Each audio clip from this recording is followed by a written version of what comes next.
तो शुरुआत मेष राशि थी करिए। मेष राशि के जेना अक्षर છે અલહી જેનો સ્વામી બને છે મંગળ મહારાજ।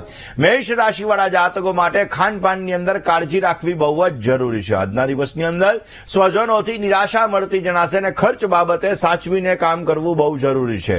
વ્યાપારની અંદર સાચવીને કામ કરશો તો અવશ્ય તમને સારી સફળતા મળતી જણાશે। કયો ઉપાય કરવો જોઈએ? મેષ રાશિ વાળા જાતકોએ આજના દિવસની અંદર બની શકે ત્યાં સુધી ओम कष्टभंजनाय नमः आ मंत्रनो जप करी तमारा दिवसनी शरूआत करजो, पॉजिटिव लाभ मळशे। हवे वात करिए वृषभ राशिनी। वृषभ राशि के जेना अक्षर છે બ અને ઉ જેનો સ્વામી બને છે શુક્ર મહારાજ। વ્યવસાયની અંદર આજે આવકનું પ્રમાણ વધતું જણાશે। કામકાજની અંદર આજે સારો ફાયદો મળતો જણાય। કોઈ પણ પ્રકારના સારા સમાચારની પ્રાપ્તિ થતી જણાશે। હરિભાઈ વાળા કામકાજની અંદર આજે તમને સારી સફળતા મળે એવા પણ સંપૂર્ણ યોગો જણાઈ રહ્યા છે। વૃષભ રાશિ વાળા જાતકોએ આજના દિવસની અંદર બની શકે ત્યાં સુધી નમઃ શંભવાય ચ મયો ભવાય ચ નમઃ શંકરાય ચ મયસ્કરાય ચ નમઃ શિવા યચ શિવતરાય ચ ભગવાન શંકરના મંત્રના જપ અવશ્ય કરવા જોઈએ। ભગવાન શિવના મંત્રના જપ કરવાથી અવશ્ય તમારી મનોકામના પૂર્ણ થશે। અવશ્ય તમને સારો લાભ મળતો જણાશે।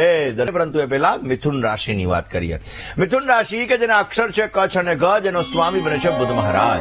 મિથુન રાશિ વાળા જાતકો માટે માનસિક બેચેનીનો આજે અનુભવ થતો જણાશે। રોકાણ માટે સમય સારો નથી। આજના દિવસની અંદર જીવનસાથીનો સંપૂર્ણ સહયોગ તમને મળી શકે અને મહેનતના પ્રમાણમાં આજે ઓછું ફળ મળે એવા પણ સંપૂર્ણ યોગો જણાઈ રહ્યા છે। મિથુન રાશિ વાળા જાતકોએ આજના દિવસની અંદર બની શકે ત્યાં સુધી ભગવાન શંકરના મંદિરે જવાનું, જલ અર્પણ કરવાનું, અવશ્ય પોઝિટિવ રિઝલ્ટ મળશે। વાત કરી લઈએ કર્ક રાશિની।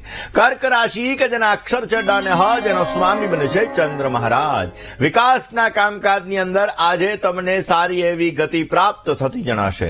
આજના દિવસની અંદર કોઈ નજીકના મિત્રોથી સહયોગ મળી શકે। વ્યવસાયની અંદર આજે તમને સારી આવક પણ પ્રાપ્ત થતી જણાશે। કરેલા કાર્યની અંદર સારી સફળતા મળવાના સુંદર મજાના યોગો આજે જણાઈ રહ્યા છે। કર્ક રાશિ વાળા જાતકોએ આજના દિવસની અંદર ભગવાન શિવ પર દૂધનો અભિષેક કરવાનો, મહિમ્ન સ્તોત્રનો પાઠ કરવાનો, અવશ્ય તમને પોઝિટિવ રિઝલ્ટ મળી શકે। એક વાત સિંહ રાશિની કરીએ। સિંહ રાશિ કે જેના અક્ષર છે મ અને ટ જેનો સ્વામી બને છે સૂર્ય મહારાજ। આર્થિક સ્થિતિની અંદર આજે સુધારો તમે જોઈ શકશો। આજના દિવસની અંદર પારિવારિક સંબંધોની અંદર તમને સારો એવો લાભ મળી શકે।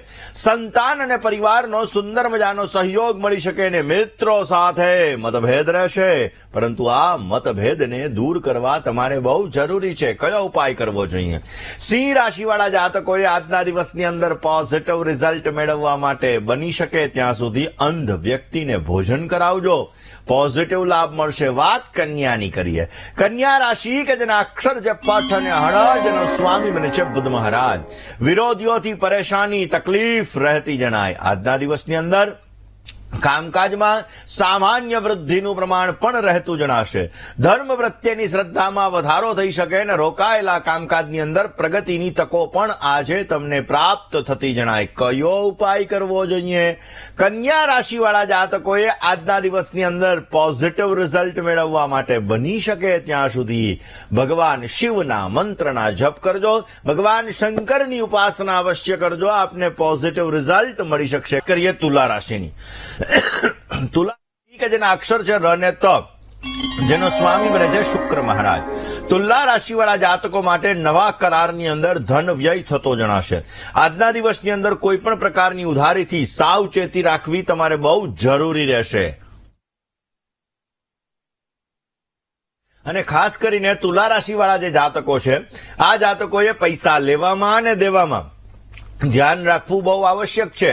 આજના દિવસમાં કરેલી મહેનતનું તમને સારું ફળ મળતું જણાશે। તુલા રાશિવાળા જાતકોએ આજના દિવસની અંદર બની શકે ત્યાં સુધી ગાય માતાને ઘાસ અર્પણ કરજો, અવશ્ય પોઝિટિવ રિઝલ્ટ મળતું જણાય। વાત કરી લઈએ વૃશ્ચિક રાશિની। વૃશ્ચિક રાશિ કે જેના અક્ષર છે ન અને ય જેનો સ્વામી બને છે મંગળ મહારાજ। વૃશ્ચિક રાશિવાળા જાતકો માટે શેર બજારની અંદર તમને સારો લાભ મળતો જણાશે। આજના દિવસની અંદર વ્યવસાયમાં નવા નવા કોન્ટ્રાક્ટ મળી શકે, યાત્રા પ્રવાસના સુંદર મજાના યોગો જણાઈ રહ્યા છે. પારિવારિક સમસ્યાઓ આજે થોડી ઘણી રહેતી જણાશે. આજના દિવસની અંદર વૃશ્ચિક રાશિવાળા જાતકોએ બની શકે ત્યાં સુધી તમારા ઈષ્ટદેવની ઉપાસના અવશ્ય કરજો, આપને પોઝિટિવ રિઝલ્ટ મળતું જણાય. કરી લઈએ ધન રાશિની. ધન રાશિ કે જેના અક્ષર છે ભ અને ડ, જેનો સ્વામી બને છે ગુરુ મહારાજ. ધન રાશિવાળા જાતકો માટે વ્યવસાયિક બાબતોની અંદર નવી નવી તકો મળતી જણાશે. આજનો સમય તમને અનુકૂળ છે, અવશ્ય તમને સારો લાભ મળે ને સારા કામકાજની કદર પણ થતી જણાશે. શત્રુ પક્ષ તરફથી તમારે સામાન્ય સાવધાની રાખવી જરૂરી છે. ધન રાશિવાળા જાતકોએ આજના દિવસની અંદર બની શકે તો ભગવાન શિવની પૂજા અવશ્ય કરો, પોઝિટિવ લાભ મળશે. હવે વાત કરીએ મકર રાશિની. મકર રાશિ કે જેના અક્ષર છે ખ અને જ, જેનો સ્વામી બને છે શનિ મહારાજ. પ્રેમ પ્રસંગોની અંદર ઉત્સાહ રહેતો જણાશે. ઘર મકાન મિલકતનું સુખ આજે તમને સારું મળી શકે. આજના દિવસની અંદર નોકરિયાત વર્ગને ખર્ચમાં વધારો થાય એવા પણ સંપૂર્ણ યોગો છે ને અવરોધ રહેવા છતાં આજે તમને સારી સફળતા મળતી જણાશે. હમ હનુમતે નમઃ આ મંત્રનો આજે તમે જપ કરો, અવશ્ય પોઝિટિવ રિઝલ્ટ મળશે. દર્શક મિત્રો, 3 મુખી રુદ્રાક્ષ ધારણ કરવા માટે ઓમ ક્લીમ નમઃ શબ્દ મંત્રનો તમારે જપ કરવો જોઈએ. 4 મુખી રુદ્રાક્ષ ધારણ કરવા માટે ઓમ રીમ નમઃ શબ્દનો તમારે જપ કરવો જોઈએ. અવશ્ય પોઝિટિવ રિઝલ્ટ મળે. હવે વાત કરીએ કુંભ રાશિની. કુંભ રાશિ કે જેના અક્ષર છે ગ, શ, શ અને શ, જેનો સ્વામી બને છે શનિ મહારાજ. પૈસા લેવામાં દેવામાં ધ્યાન રાખવું જરૂરી છે. ધોકાધડી થવાના સંપૂર્ણ ચાન્સીસ છે. જીવન સાથીનો સંપૂર્ણ સહકાર મળતો જણાશે, પરંતુ આ સહકાર આજે થોડોક ઓછો હશે. નોકરિયાત વર્ગને કામકાજની અંદર સારી તકો મળતી જણાય ને આજે જૂની સમસ્યાઓ એનું સમાધાન તમે અવશ્ય મેળવી શકશો. આજના દિવસની અંદર સારો લાભ જોઈએ છે તો બની શકે ત્યાં સુધી તમારા કુલદેવીની ઉપાસના કરો, અવશ્ય પોઝિટિવ રિઝલ્ટ મળશે. વાત મીન રાશિની કરીએ. મીનના અક્ષર છે દ, ચ, ઝ અને થ, જેનો સ્વામી બને છે ગુરુ મહારાજ. માનસિક શાંતિનો આજે અનુભવ થતો જણાય. પરિવારથી દૂર રહેવાના આજે યોગ જણાઈ રહ્યા છે. ગુસ્સા અને અકારણ ક્રોધ ઉપર તમારે કાબુ રાખવો બહુ જ જરૂરી છે. ધન પ્રાપ્તિ માટે આજના દિવસની અંદર તમને ઉત્તમ પ્રકારના અવસરોની પ્રાપ્તિ થાય એવા પણ સંપૂર્ણ યોગો જણાઈ રહ્યા છે. મીન રાશિવાળા જાતકોએ આજના દિવસની અંદર પોઝિટિવ રિઝલ્ટ મળે એ માટે બની શકે ત્યાં સુધી હનુમાનજી મહારાજની આરાધના કરજો, હનુમાન બાહુકનો પાઠ કરજો, અવશ્ય તમને પોઝિટિવ રિઝલ્ટ મળી શકે.